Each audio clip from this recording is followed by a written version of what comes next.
zoma faraka amin'ny folo martsa roa amby roapolo sy roa arivo tonga soa tagnatin'ny sampagna fampahalaam-baovao ny radio Anthony filazantsara ny namanao be mitombo Arlene no anotra zigny ho anao amin'ity androany ity matombotsika eo amin'ny setry ny fanempalемagna eo agnivon'ny fitateragna mianga avy amin'ny gendarmerie pirenena no anamboatsika ny fampahalaam-baovao amin'ity androany ity betsaka ny fitarainana izay azo vokatry ny fomba fiasan'ireo brigade de police de la route na ireo zandary mpisehatra eny amin'ny lalagna noho izegny dia tsy maintsy natsahatra ny asan'izy ireo ka nomena fiofanana manokana nitra ny 4 herinandro ny gendarme izay mpisehatra eny amin'ny lalagna na ny gendarme brigade de police de la route miisa 3 ato amin'ny faritra Diana sy Sava izay eo ambany fefehezan'ny commandant sergent d'Antsiranana colonel Andremiarzo Irlala niompana indrindra tamin'ny fanatsarana ny fahazaran-dratsy izay agnisany nagnaratsy endriky ny gendarmeria no ivon'ity fiofanana izay nataony nitran'ny 4 herinandro ity ary ny amerenagna ny fitokisan'ireo vahoaka sy ny mpampiasa lalagna amin'ny gendarmerie pirenena no tanjony izao fiofanana izao hoy colonel Andremiarzo Irlala commandant sergent d'Antsiranana izay miompana indrindra amin'ny fanatsarana traikefa fampitombom-pahalalana ary fanetanana zareo indrindrandrindra hiala amin'izay fitondran-tena ratsy sy tsy fahombiazana izay nanaratsy endrika ny gendarmerie pirenena ary indrindrandrindra manaratsy endrika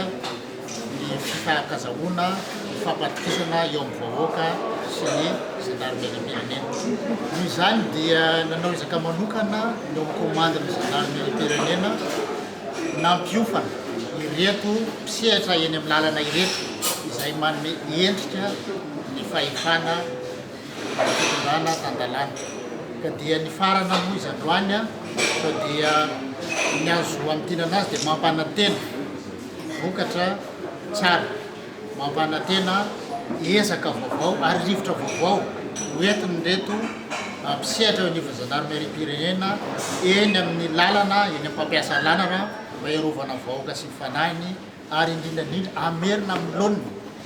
izay fitokisany mpampiasa lalana dia ny vahoaka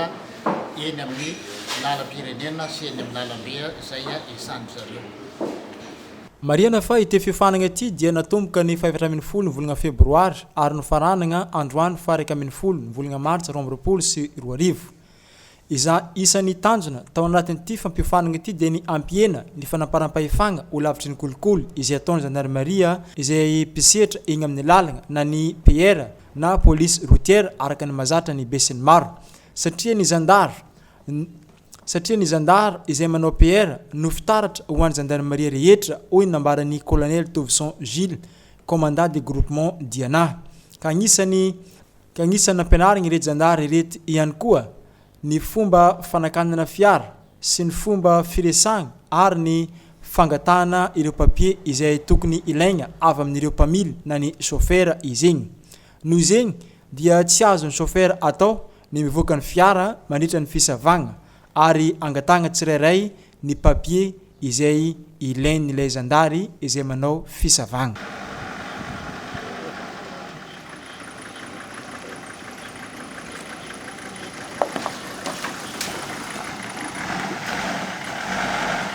Fanakana ng tubig ay legendary exam.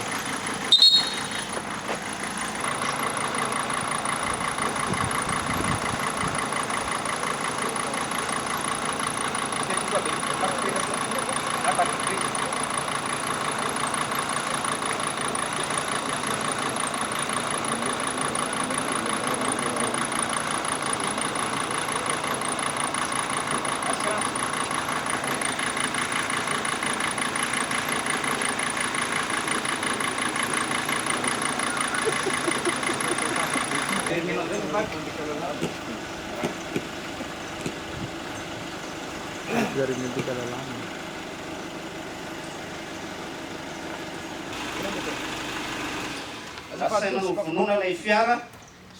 tsy manana taratasy mihitsy ilay mpamily taratasy makasika ilay fiara efa nampia ihany fihetsikizy ireo ka tena mialatsiny aminao pesaka vola an'ireto zandary ireto izy ireo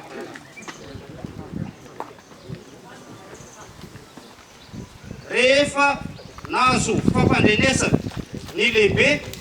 dia nanao fidinana ifotony ireo zandary anao ny constatation rehefa avy nanao ny fanomanana rehetrarehetra lehibe ny andraikitra san'ny zandarma amin'ny tranga toy izao misy ireo manao chef de lieu miaro ny mobile hitondrandreo any amin'ny hôpitaly militaire.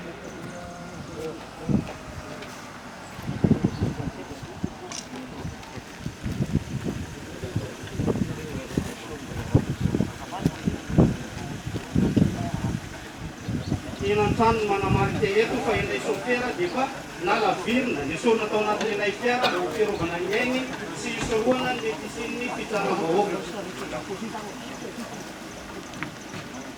Ireny dia mibata ny olona maratra ireny no élément de secours. Dia azo mobile hitondrandreo any amin'ny hôpitaly militaire.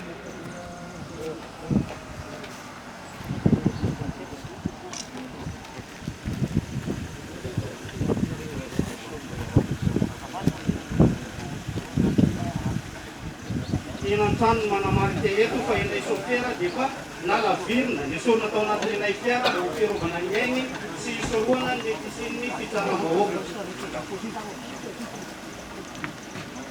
Ireny dia mibata ny olona maratra ireny no élément de secours. Ny antony ametrahana ny bandrona iny moa zany dia mba isoroana amin'ny tsisin'ny olona hivezivezy ka any alingelina ny fanatanterahana zandarma ireo ny asany indrindra fa ny ao anatin'ny ty faritra izay nisehony loza ity.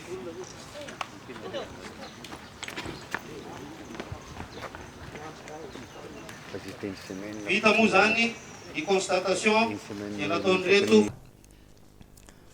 Nakasitraka manokana zao etsika izao ny gouverneur ny faritra Diana Daoud Arona Mariski ka nirariny dia ny mba atonga ny asa mandeha ampilaminana ho lavitry ny kolikoly araka ny fangazavagna izay nataony gouverneur ny faritra Diana Daoud Arona Mariski. Iarahantsika jiaby mafantatra fa miatrika fivoampelitra mahetiveka amin'izao ny fitondram-panjakana amin'ny mba hatonga ny firenenantsika ty ho firenena mandroso na pays émergent. Manana adidy aman'andraikitra amin'izay ny ankolafy rehetra amin'ny fitantagnana ity firenena ity ka tsy latsa-danja amin'izay mpitandro filaminana indrindra zandarmaria-pirenena izay miadidy ny fiarovana ny vahoaka sy ny fanagnana ka ity fiofanana ity izay natao hatsaragna ny fahaiza-manao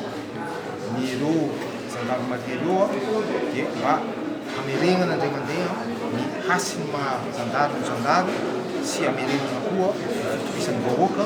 mba ahafahany mangatanteraka amin'ny tsakany sy angavany ny asany eny an-dalambe.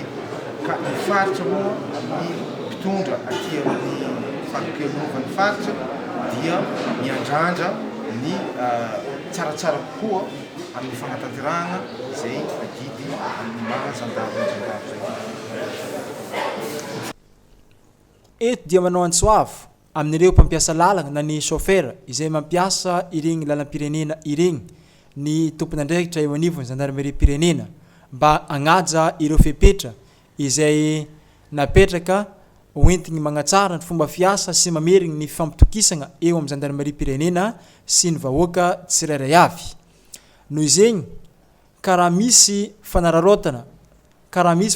pahefagna na endrika kolikoly izay ataon'ireo brigade de police na ny police routière na ny PR araka ny fahafantarany be sy ny maro azy dia aza misalasala mampafantatra ny tompon'andraikitra ny zandarmeria eto Antsiranana ho iatrany ny fagnazavagna izay nataony colonel Randriamiarzo Erilala commandant Girgène d'Antsiranana. Manao antsoavo ary manentana antsika rehetra izay mampiasa lalana mba ametraka tsara ihany koa ary anaran-dalàna izay lalàna misy feh ny fifamezivezena eny an-dalambe. Raha sanatria ka mbola misy moa ny alahelo na fitarainana izay taony mampiasa lalana vokatra ny fanarotam-pahefana ny sanatria izany mbola isy kolikoly dia aza misalasala miantso mivantana ny tompon'andraikitra ny zandarmerie eto an-toerana izay efa aparitaka moa zany ilarako indray dia makasitraka makatelina amin'izay fahavetsatena sy fahatserotenantsika amin'ny fanarahan-tanàna izay. Otoantsika eo amin'ny setry ny tontolo iainana ny toy ny fampalambavantsika amin'ny ity androany ity. Zanakazo ray alina fototra no nambolena tamin'ny tany 10 hektara omaly 10 volana martsa 2024 tao amin'ny fokotany Andranomanitra kominy Antanamtaragna distrikany Antsiranana faharoa igny. Izao etsika izao dia teo ambany fitarian'ny gouverneuran'ny faritra Diana Daoud Arona Marisk sy ireo avy ao amin'ny Dredo Diana izay notariny Andriamatoa Rajonarvelo Lalao. Marina fa zanakazo maro samihafa no novolena omaly 10 volana martsa 2024 ity. Ka hoy ny tompony andraikitra hoe mamboly azo iray dia mandray anjara amin'ny fampandrosoana ny tontolo iainana. Tsy vita eto nefa ny asa hoy ny fagnazavana izay nataony Andriamatoa Rajonarvelo Lalao tany am-patry ny tontolo iainana faritra Diana fa isy ny fanaramaso akaiky ny amin'ireto zanakazo miisa iray alina fototra izay vao nambolena ireto hoy ny fagnazavana. Vita fototra tsara moa zany fambolena-kazo natao niany araka tamin'ny tamba fitarianan'ny région Diana dia ny zava-dehibe zany dia ny arantsika nahita teo fa dia maro tokoa le olo tonga ary midika zay fa vogno le olo ary afa mahatsapa fa ilaigna ny fiarovana ny tontolo iainana ka ny zavatra tokony atao zany magnoloana an'izay le raha zay tsy hoe nambolena zany ty niany ty dia avela amin'izy nambolena teo fa wisy tokoa ny fagnaraha-maso ny raha natao teto. Misy fagnaraha-maso satria ity tany nagnanaovantsika ty fambolena niany ty dia atao agnatin'ny tany forêt, tany ministère zany izy ty. Dia wisy ny fagnaraha-maso. Ary tsy andefitra tokoa zahay amin'izay le fagnaraha-maso zay satria ina moa ny tegna fahavalontsika voalohany fa dia ny doro-tanety ny tegna fahavalontsika dia eo koa le mpitrandraka tsy ara-dalàna dia zay ezahantsika zany atao agnatin'ny fotoagna fo zany mba hampaharadalàna ny regny mpitrandraka regny ho an'le mpitrandraka zany. Ka izay zany no afatra zay ny avy aty aminay amin'ny fambolena-kazo natao niany. Agnisan'ny tanjona napetraky ny fanjakana ny famerenana any Madagasikara ho rakotr'ala araka ny fagnazavana izay nataony gouverneuran'ny faritra Diana. Tsy mora nefa ny amerina ny Madagasikara ho rakotr'ala izay fantatra fa isika ihany no manimba izany ho iatrany ny fagnazavana. Noho izany dia mitaky ny fahavononana, ny fandraisana anjara ary ny fahasahiana amin'ny sambatan'olona tsirairay avy ka hiara entana ho amin'ny fagnatsarana sy ho famerenana ny Madagasikara ho rakotr'ala hoy Andriamatoa Daoud Arona Marisk gouverneuran'ny faritra Diana. Atiala ny fampotehany tontolo iainana eto Madagasikara dia nametraka vina, nametraka fanamby ny fitondram-panjakana izay tariny filoha-jaigny Andro Rajoely avy amin'ny alalany velirano 10 ny andrakotr'ala any Madagasikara. Asa goavagna zegny ary tsy vita mora. Noraketiny agnatin'ny plan pour l'émergence de Madagascar izay raha zay fa tsy navela ho slogan fotsiny. Voarakitra koa zegny agnatin'ny politique générale de l'État. Ka ny zavatra ataontsika eto niany avako aby dia fagnatanterahana izay politique mpanjakana sy ny velirano nataony filohantsika. Tsy vitavita mora ny andrakotro ala ndraiky mandeha any Madagasikara izay efa tsika ihany magnapotika azy. Izy raha jiaby zegny mitaky fandraisana andraikitra, mitaky fahasahiana ary mitaky fahavonona. Tapitra atreo ny fampalalama vaoantsika tamin'ity androany ity tompoko lahy sy tompoko vavy makasitrika anao nagnaraka hatramin'ny farany ny namanao be mitombo Arlin magname fotoagnanao ho amin'ny magnaraka indray veloma tompoko.